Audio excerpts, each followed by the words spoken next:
Welcome to Country acknowledges our First Peoples, the custodians who continue their stewardship across our vast lands. We invite you to be our guests and make a true connection.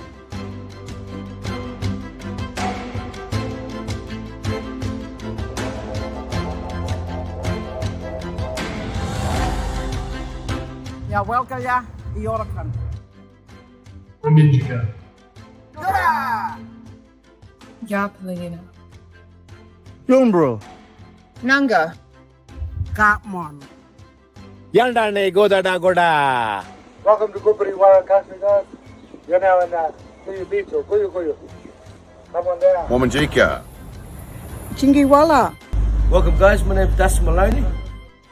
All called to welcome yous. Natma. Welcome. Yalada Jongura.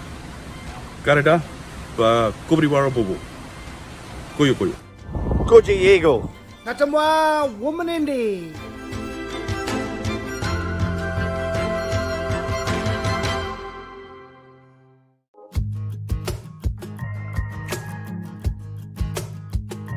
Well, thanks for joining us again for one of our series of In Conversations on Welcome to Country. We're going to be joined by Uncle Bruce Pascoe, one of the most extraordinary leaders, and I guess he's, for me, a cultural custodian who really maintains the stewardship of what country means to us. And as always, I think Uncle Bruce literally walks with the ancestors on a daily basis, but we're always continually learning. And for me, Uncle Bruce is, I guess, one of those great cultural guides where we literally, every time we listen to him, we learn something else. And it's not just a tidbit, it often has such deep knowledge. So, Uncle Bruce Pascoe, what a joy to have you here with us on Welcome to Country. And just want to thank you for your time. And I think what we'd love is, we all know you and we all love you, but a lot of our audiences probably just know you as the author and not the incredible man that you are. So can you just tell us a little bit about where you're living, what country means to you, and we'll start off. Well, it's an honour to be with you too, Sis, in NAIDOC week. I'm currently in Wurundjeri country in Melbourne, where I'm recording a new book for audio book, Loving Country. Wow.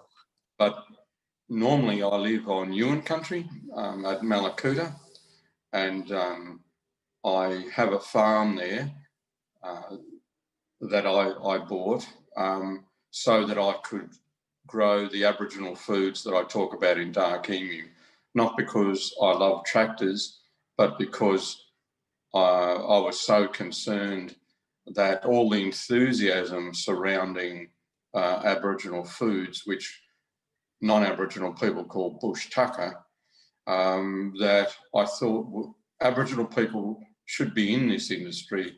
So we set up the farm and we employ local Yuin people to grow the food. And we're now developing young people who can also go into schools and meet farmers and tell the story of our old people's incredibly intelligent management of country. And I guess that's one thing, Uncle, you really shifted the gaze with your books and referred to using language such as us being astronomers and harvesters and bakers. And when you mentioned the farm on Yuin country, I immediately thought of those bushfires. I know you've been doing so much work there for so many years, growing and propagating and looking at the way those foods and medicinal foods and all sorts of things were grown by our old people. How did you fare during that fire? Well, I'm a little embarrassed about talking about it because there were 140 houses lost in Malakuta. So that's 140 families who did it pretty rough. I didn't lose the farmhouse, but the whole farm burnt. And we did it pretty hard, not as hard as those people who lost their house and their memories. But the whole farm burnt. So we had been working very hard on a crop. We had the harvester in the paddock ready to harvest, and the fires came and destroyed that crop. And I felt really let down on behalf of the people who'd put all the work in, the local UN people. And I couldn't actually get in touch with them then for another 5 weeks because we were separated by the damage done by the fires. Our roads were shut. And but what happened immediately after the fires finished, it was 5 weeks, it was sort of start of March when they left us alone. And but it rained and Mother Earth gave us another crop. This is the thing that we have to really pay attention to. Mother Earth wants to repair herself, and she is strong and she is generous. And while I was grizzling to myself about all that work going to waste, she gave us another crop. We were able to have Aboriginal people harvest that crop. We were able to convert it into bread. During COVID, my daughter's family had to stay with me in a 2-bedroom house, 1 toilet, 1 refrigerator for 3 months. But every second day, my daughter made a loaf of bread out of the flour that we had made. And it was an opportunity for our family, which, you know, we would not have had any other way. And while I'm very happy to have my fridge back, and while I'm very happy to have my bathroom back, I'll never forget that time. I'll never forget my daughter jumping up and down in the kitchen with a loaf of bread in a tin the first time she did it, because there's not much known about these foods. So to actually succeed in making loaves of bread like this, it was a great thing for Australia. And my incredibly red-headed daughter and my incredibly red-headed grandchildren were there, you know. And I thought, you know, I could see the irony, you know, Aboriginal people bouncing around in the kitchen, which isn't a very big kitchen, and 2 of them are red-headed. And I thought, you know, there are people in this country who would love to tear strips off that, but, you know, we don't care. We don't bloody care. You know, we're on country. We're working with country, Mother Earth, and as we say in UN country, the law will have its way. And despite the fires, that's what happened. Mother Earth and the law made a giant statement. And I thought you were having a go about them being red-headed because that stubbornness of many of us having that Scottish blood in us, where that redhead comes out in so many different generations and often through freckles as well. But I think you touched on a point there, Uncle, that a lot of people don't realise perhaps how strong our kinships and our community connections are. And it is those communities who decide who people are and the love they give. And I think that was expressed and shown perhaps long before COVID because of the work you've done. But you're right, you know, Mother Nature does pay back. Yeah, you know, she's a very strong woman, Mother Nature, and her generosity is supreme, but the generosity of our people is enormous. And I think back to just before Christmas, when there was a lot of commentary on me and my family, I got so many telephone calls from really senior Aboriginal people who knew my family. And those calls I'll never forget, because they came at a time when I needed support. And I'm a bit of a bloke, I think I don't need much support, but I bloody did then, and I bloody well got it. And, old Aboriginal people stopping me in the main street and saying, forget them, just keep doing what you're doing, and those things are irreplaceable.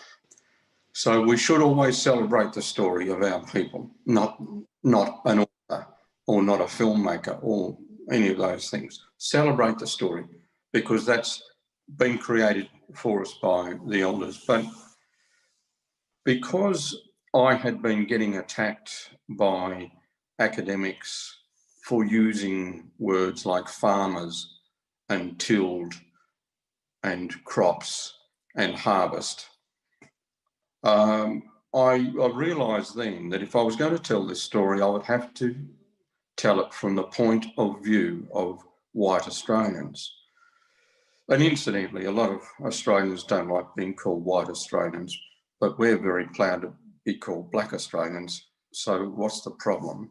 But anyway, I realised I had to argue it through sources that they valued, and those sources were the explorers.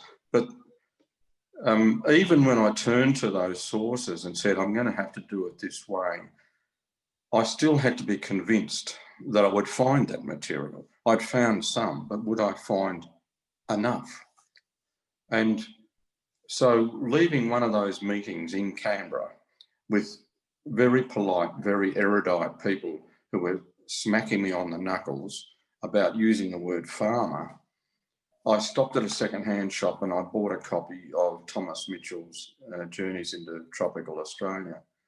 And when I saw in his writing that he rode through 9 miles of crops that had been stooked ready for threshing, I was quite loud. I was sitting in my second-hand car and I was quite loud, but because I knew that I could maintain this argument, and I knew that I would find more, and that's what I did. Lieutenant Gray, Charles Sturt, Isaac Beatty, didn't matter where I turned, there was always that evidence. The thing that's really shocked me, and I thought I'd be hard to shock. The thing that shocked me was so many historians quoted those same things, quoted those same sources, and never mentioned them. Why was that? Because somehow or other their brain didn't see it as important, or somehow or other their brain saw it as too important. It was a real shock to me, and it's a mystery to this day. And, so when they wheel out a few historians to debunk Dark Emu, I think, come on, you buggers, you read those things, you know what they mean. Don't come the raw prawn with me, mate. All you're doing is, you're not attacking me, you're attacking the country. You're attacking the integrity of your, the people you think are famous, like spitting in the face of Donnie Bradman or something. And, the reality is, Uncle, they wrote what they saw. Yeah. A lot of them weren't linguists, they weren't anthropologists, they were literally writing their journals of what they saw on a daily basis. And I think I was really unexpected when I first read Dark Emu. I couldn't believe that it shaped a new era for us. And all of a sudden we started seeing conversations about ecology, biodiversity, land management. and particularly fire stick management and mosaic burning and various other things that you highlighted in Dark Emu. Did you, after all those years, I can't even imagine sitting in libraries and finding like a needle in a haystack almost.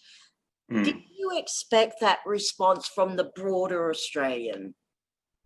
Look, I found myself crying in quite a few libraries when I did find that information. And sometimes it was joy and relief. Sometimes it was anger and sorrow. And I spent a lot of time talking to people about suppressing anger. You know, they say, oh, you shouldn't suppress anything. Well, I think you've got it. I think our old people did. So I think anger is something that we have to control. And I think the old people designed a system to help us control that. But I think this country has been on the brink for a little while of having a sea change in its philosophy. And I think one of those things that led us to that brink, was, people like Marcia, Kathy Freeman. Yes, she ran for the nation. Rachel Perkins, Charlie Perkins, but Stan Grant's return to the country made a big impact on Australians. And so when Dark Emu came out, there was like we were just on this wave and it was going to break. When's it going to break? When's it going to break? Now. And so I think Australians had always had it within their capacity to understand the logic of these things, but there was so much inertia. It took so long for that wave to build. But now that it's broken, I think it can't be stopped. And I thank young Australians for that. I think young Australians are so much more egalitarian than my generation, so much more inclusive. So I think the genie's out of the box in that regard now. But we shouldn't become complacent either, because despite all the interest, of all the money made out of Australian Aboriginal foods at the moment, 1% of it goes to Aboriginal people. So if you ever wanted to caution about glee and enthusiasm, that's it. Don't get all, frothy and warm about lemon myrtle when 99% of it goes to existing food companies. Or get warm and frothy when 75% of those funds go to Aboriginal communities. And, because the part of that process is that Aboriginal people might get back land, because we can't grow stuff now. We don't have land. There are some communities that have got it, and we're working with those people, because quite a lot of those old buggered up farms have got our food plants on them. The only things to survive, all the cattle and sheep, was our food. So, there's this opportunity for us as a nation to insist on Aboriginal inclusion. Australia thought it was doing a great job when it intervened in the Northern Territory. Well, here's a chance to intervene. Really do something productive. Make sure Aboriginal people have access to land. Make sure they have access to education and training. Make sure they have access to all the tools required to take part in the economy. Forget closing the gap. Forget, job training. Here's the chance. Create the job, and then if training is required, create the training. But don't keep training us, because, we're the best trained people in the country and the most unemployed. Let's be employed first and trained later. It's interesting you talk about that cultural amnesia that possibly occurred, in our growing up period, and this BLN movement has actually seen a whole shift not only for First Nations, but I think the diversity of Australia. Everyone is looking at how we view ourselves now, and maybe it has something to do with COVID and reflection. But I think the other thing is the memory mapping that is so important is that education that a lot of us need to reclaim, to learn. And you talked about closing the gap, and I often think, you know, Uncle, if I was to come to visit you, and one day I will, and you were to walk around that farm, you would have that philosophy of what that country, how it's breathing, what the moon cycle's doing, what time of the period that the brush box is, you know, shifting its bark. So the time, you know, when to go fish, or, you know, all those elements that come into play. And I often say, is that closing the gap? Is it that we have many academics, and we certainly need to be in that space, but we have many bush professors who carry this tradition and knowledge, and how do we ensure that that is continued as well? So any tips? I think try and live a long time. I think persistence and patience are crucial. You know, while you were talking, I was thinking that the person who was on the tractor the first time that we harvested this grain after the bushfires came from a really, really important local family. And he showed me in a district not very far from here, a really significant part of the culture that I knew about, but I'd never been there. I'd actually never been told the story. And that man told me the story. And that man has almost no education. And that man has had very low levels of employment. But that man is so important to Australia. And this is what we need. We need that respect shown. And while that man may not want to go back to school or have the kind of tools that would make it useful, this country, this Australia, and our Aboriginal community should insist that none of that man's children goes without an education. That's where you can intervene. If you've got to intervene, make sure those kids and their kids never go without an education. You know, it is not rocket science, as I've been saying, it's pocket science. You know, you've just got to spend your money in that direction. What we need in the country is aspiration for a better world, where everybody can enjoy the fruits of the country. And in local communities, instead of increasing the police presence, maybe we increase the amount of time that people spend with young sport people, making sure that they are able to play sport. You know, that the sporting clubs open the door to those people, rather than, you know, that child having to do all the hard work themselves and take it on the chin that there's this low-level racism being directed at them in those sporting clubs. If, you know, country sporting clubs and sitting sporting clubs could really embrace those kids, there'd be such a change.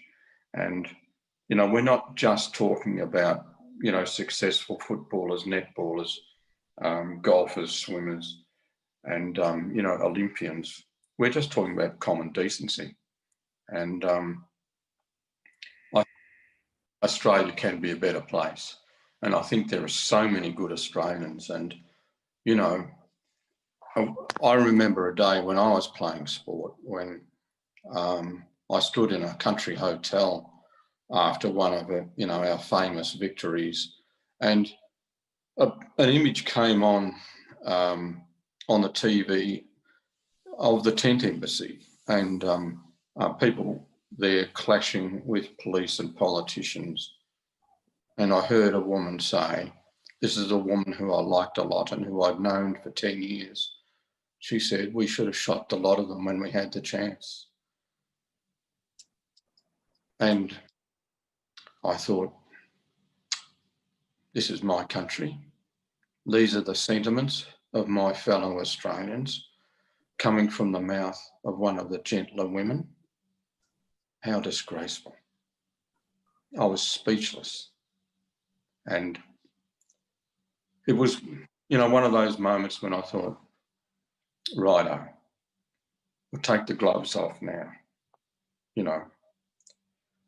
No more copying the sly whack, copying the insult that is said to be a joke, or, can't you take a joke, that kind of crap. I said, no, it's over now, righto. We're going to get stuck in here. And that was I reckon within a year I started writing Convincing Ground about that same district and that same family, because I thought, you buggers cannot get away with this anymore. I'm sick of smiling in your company. Now we're going to talk proper. And I wrote Convincing Ground about the contact wars, and I mentioned that family. That's the vindictive side of my nature. I thought, I'm going to talk about your family now. You've talked about mine. I'll talk about yours. And, I don't make a habit of doing that, but I thought, you people need to actually learn your history. This is the history of your grandfather, not your great-grandfather, your grandfather. And, then I wrote Dark Emu, and because, that information I didn't even know. And I was made to write Dark Emu by about half a dozen older Aboriginal people who provided me with information and were kind of goading me to do what I was doing. And one lady who I really miss read everything I ever wrote, and as a manuscript. And, I relied on her. Sometimes she'd say, I don't think you can say that. And, I never have. I've got a few stories up my sleeve I'll never be able to tell. A white writer would rather be buried alive than be told, here's a great story, but you're not allowed to tell it. But this is the thing about Aboriginal story. Some of it is sacred. And the thing about Aboriginal story is that it's had 120,000 years of telling, and Australia needs to know it. Australia will learn to love this. The rest of the world will learn to love this. And, as I say, that when we climb Mount Goolga and go through this incredible discussion about the world, because that's what it is, it's philosophy. There's not a weapon in sight. Not a weapon in sight. And a lot of people find it difficult, but it's all about women. All about women and children. Well, Uncle Bruce, it's been so fabulous talking to you, and I don't want to stop, but we are running out of time. And I think for all our listeners out there, they've come here because they want to take that Aboriginal experience. They want to hear the stories that are eons of oral stories being told. They want to feel a sense that I don't think people we don't want people, in fact, to feel guilty. We want them to discover and experience. And if I was to give you the keys to a 4-wheel drive, where would you go? Oh, today I'd go to Lawn Hill, and I would talk to the people from that Gregory country there, and then I would swim up through that river system and put my head under a waterfall. That'd be bliss. Sweet water. Well, I might have to go visit that and just check out what you've told me. Yeah. That sounds wonderful. Bruce, congratulations on the new book, Loving Country. Is such a beautiful title. We certainly will keep an eye out for that. But again, thank you so much for just sharing so much of your wisdom and your humour and the philosophy of land, country and connection. And I think that's a big key. When people understand the philosophy, they see what a sophisticated world it was. Yeah. Going says happy NAIDOC week. Thank you again, Uncle. We'll talk to you again soon. You nearly made me cry before. Bloody just did make me cry, you bunga.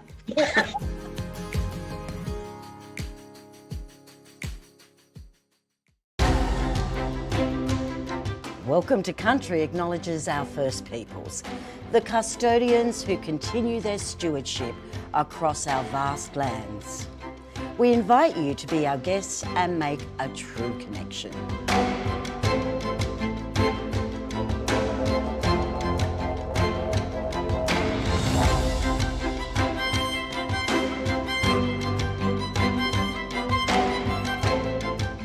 Welcome to Country is a non-profit organisation. It's at the helm of an Aboriginal man and it's run by Aboriginal staff. All Australians should be passionate about our own country, and Aboriginal culture is a key part of that. We are the original storytellers, and if everyone understands that message, I think that we'll have a far better future for all of Australia. It's about learning and connecting. As we know, it's the oldest living culture in the world. Simply is the premier site to find amazing experiences and great products around Aboriginal and Torres Strait Islander Australia.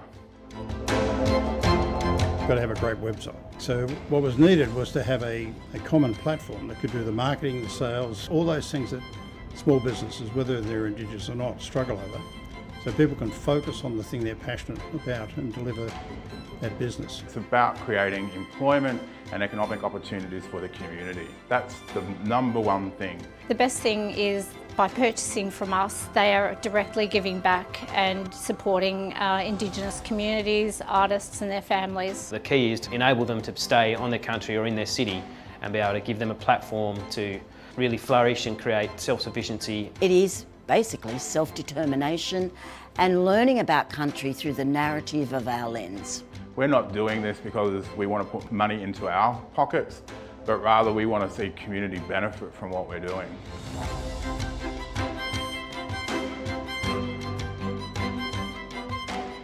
We want to be able to show that we're in control and managing our stories. We want to be able to share those stories, and we want to be able to create our own jobs and create our own economies. For me and my wife's business, we've got the daughters all working. When we started, we had the brothers involved, we had the aunties involved, we had the uncles involved. Yeah, so we show them what Pudakul look like and get them to throw a spear also as well. We're rich in culture and history, and I said we need to share that because that's where we're going to get changes. It's a great initiative, you know, really connecting with Indigenous tourism, grassroots people, teaching culture and educating people. This is a form of livelihood, it's independence, it's self-esteem, and it brings pride. Now that I'm here working for Dreamtime for the last 2 years, I've actually became a Master Reef Guide. You know, some of us are really reaping the benefits of that in terms of employment, you know, self-empowerment, you know, self-sustainability, economic development in our communities.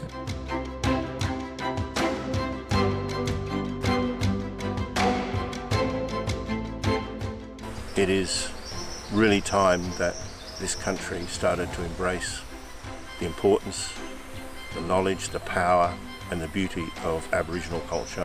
I have always wanted for non-Indigenous people in this country to actually experience, meet and connect with Aboriginal people. When you visit a destination, you hear that local story, you feel the seasons, you witness the passion that people have on the land that has been there since time immemorial.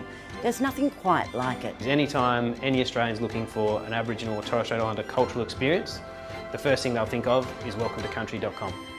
To continue your journey and make a true connection right across Australia, visit us at welcometocountry.com.